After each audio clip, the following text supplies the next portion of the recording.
Welcome back. Well, joining us next from the War Amps is Public Awareness Officer James Jordan. James, thanks so much for joining us, especially from Ottawa. Really appreciate it. Yeah, thank you. It's my pleasure, and thank you for having me on. So the War Amps is a very special program. Anne and I both have been using the Quinte services. So James, how did you get involved specifically with the War Amps?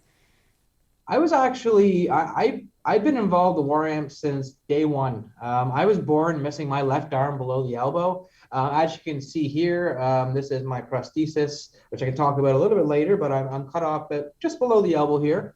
And so pretty much right away, the doctors had mentioned to my parents about a very great program called the Child Amputee Program that was offered by the War Amps of Canada. And so my parents got in touch with the War Amps and the CHAMP program.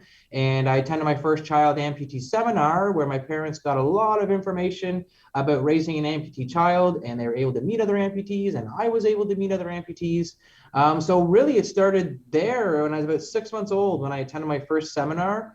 And then growing up, the War Amps have been providing me and my family financial assistance for these artificial limbs. And I've been attending these regional seminars, became a junior counselor when I was older, and now I actually work for the organization because it's sort of my passion to carry on support for amputees. So how has that support been shifting during the pandemic, especially keeping in mind getting everything more virtual? Yeah, that's a really great question. Now, as I mentioned, we offer these child amputee seminars regionally across the country, in each province, where we would have families get together for a weekend. Maybe about 100 amputees would get together for a weekend with their families and talk about, their amputations and share their tips and tricks and learn about prosthetic advancements and how to take care of not only your prosthetic limb, but your residual limb, which is your affected, your amputated arm or leg.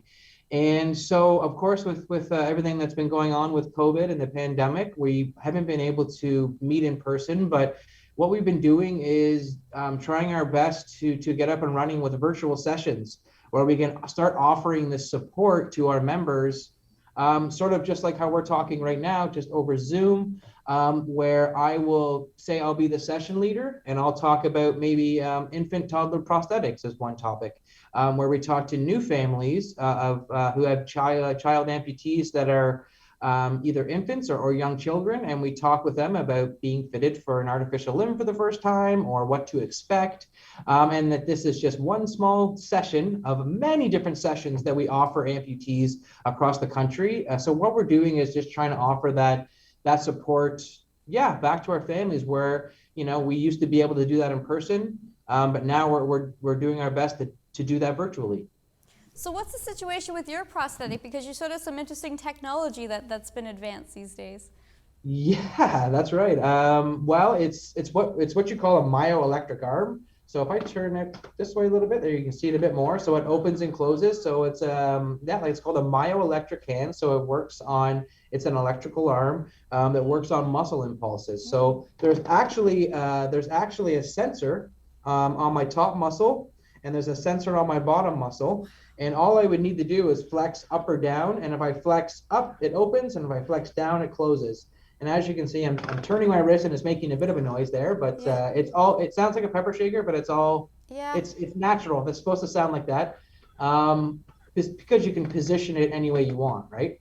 But anyway, so I just flex my muscle up and down. It opens and closes. And this has just been a huge impact in my life, just to have this artificial limb.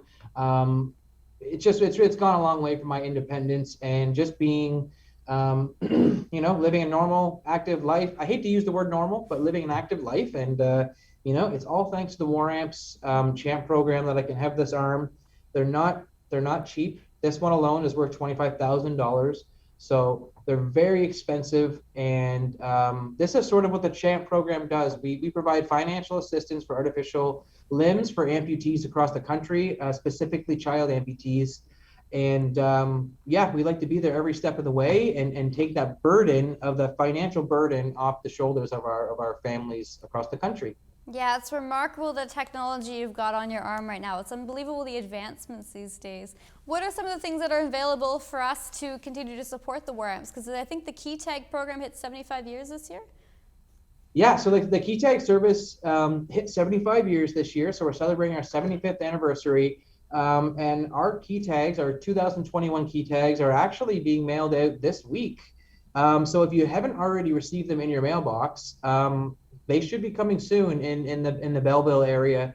I know that a few people there have already received their tags, but I would say by the end of next week, they should receive their War Amps key tags.